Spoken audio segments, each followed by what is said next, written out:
Hi guys, welcome to this channel. Kalian lihat, ini masih dengan kostum yang sama karena hari ini aku bikin dua video secara langsung. Dan video kali ini aku akan bikin review again. Untuk review kali ini gak akan lama-lama karena aku sudah mempelajari cara mereview dari kakak-kakak BookTube. Untuk yang kalian mau tahu bagaimana cara mereview yang baik untuk pemula, akan aku kasih tahu di layar ini dan juga link Instagramnya di description box. Jadi kalian bisa belajar dari beberapa pendapat-pendapat dari kakak-kakak BookTube. So kita langsung mulai ke reviewannya. Nah, ini dia bukunya, Inscredible Love. Buku ini akan segera ditayangkan dan buku ini udah pernah aku review sebelumnya dalam online book haul aku. Nah, untuk buku ini tersendiri, aku suka banget sama covernya. Pertama-tama karena ini tuh mengenai suasana di metropolitan, yaitu bisnis. Jadi untuk buku ini kita konsentrasi dalam dua materi, yaitu romance dan juga tentang bisnis. Jadi kita bisa belajar juga suka duka dalam membuat saham atau melakukan saham. Jadi di sini tuh ada masalah cintanya, ada masalah kita bisa tahu, oh ternyata dalam saham itu ada banyak. Apalagi yang terkenal kan banyak banget saham-saham yang ilegal. Di sini juga akan tertera. Dan juga untuk tokoh utamanya itu ada Abimanyu, dan di sini juga diajarin mengenai anak yang mengalami hiperleksia, tetapi ternyata bisa sukses juga loh. Untuk hiperleksia tersendiri itu adalah sebuah penyakit, bukan penyakit tetapi sebuah kelainan dalam seseorang di mana anak itu bisa membaca sesuatu atau memahami sesuatu lebih dari orang biasanya. Seperti 10 menit dia membaca dalam satu buku itu bisa hafal, tetapi yang hanya dihafal hanya itu saja. Dan dalam buku ini sangat menarik di mana anak ini gabung dalam perusahaan tersebut. Gimana sih bisa gabung?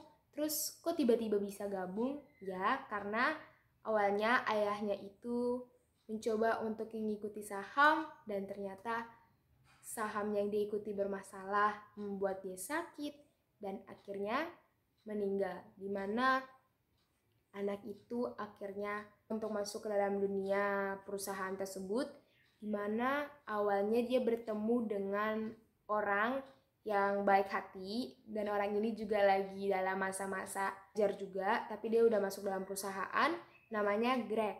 Greg ini juga masih baru, tetapi dia orang biasa. Dia yang mengajak Abimanyu itu untuk masuk ke dalam perusahaan itu karena melihat potensi anak itu yang kuat. Tetapi untuk kita pelajari, anak hiperleksia memiliki banyak sekali kelemahan. Misalnya dia mendengar suasana bising, atau orang-orang yang berteriak, atau orang-orang yang sedang gaduh, dia akan panik. Jadi untuk anak hiperleksia tersendiri, kita bisa melihat dia dengan menggunakan headset, atau dia lebih suka diam, atau dia lebih suka di tempat yang sunyi. Dan selanjutnya, kok ada cerita romansnya sih? Nah, untuk cerita romansnya tersendiri, balik lagi ke orang yang bernama Greg. Dia sedang dalam menjalin cinta dengan seorang perempuan bernama Sonia. Tetapi Sonia ini ayahnya bertentangan dengan perusahaan bekerjanya Greg karena mereka bersaing. Disitulah ada keluh kesahnya, perjuangan mereka sampai mana ada di buku ini ceritanya. Untuk kelebihan buku ini tersendiri, banyak banget sih yang kita bisa pelajari, apalagi banyak beberapa penulis yang sudah baca buku ini. Walaupun bukunya tipis, tapi ceritanya juga menarik ya, karena kita bisa belajar banyak di buku ini. Dan juga dari tipisnya ini, aku suka banget dengan buku yang beberapa yang tipis, karena aku bisa baca dalam waktu 2 hari atau sehari saja. Untuk kelemahan dari buku ini tersendiri itu karena jalur ceritanya hampir bisa kita tebak sih ya, kayak endingnya gimana dari kedua sisi orang tersebut, Greg dan Abimanyu ini. Kita bisa tahu akhirnya pasti seseorang ini seperti apa, dan kehidupannya mereka seperti apa. Jadi kita udah bisa tebak alur ceritanya. Itu aja kelemahannya. Dan juga karena aku sendiri masih belum memahami banyak kosakata baku, jadi agak susah untuk membacanya. Walaupun ada bahasa-bahasa sehari-hari, tapi ada beberapa bahasa-bahasa mengenai perusahaan-perusahaan atau saham-saham yang masih bingung. Makanya kadang-kadang ada tulisan di bawahnya untuk memperjelas bagaimana arti dari kata-kata yang sulit tersebut.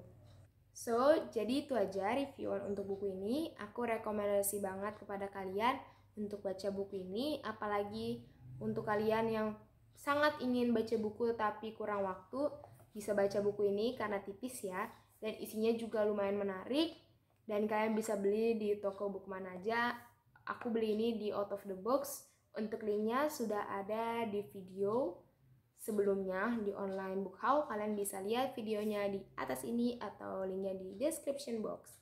So ya, jangan lupa di like, comment, and subscribe. Thank you for watching. Bye-bye.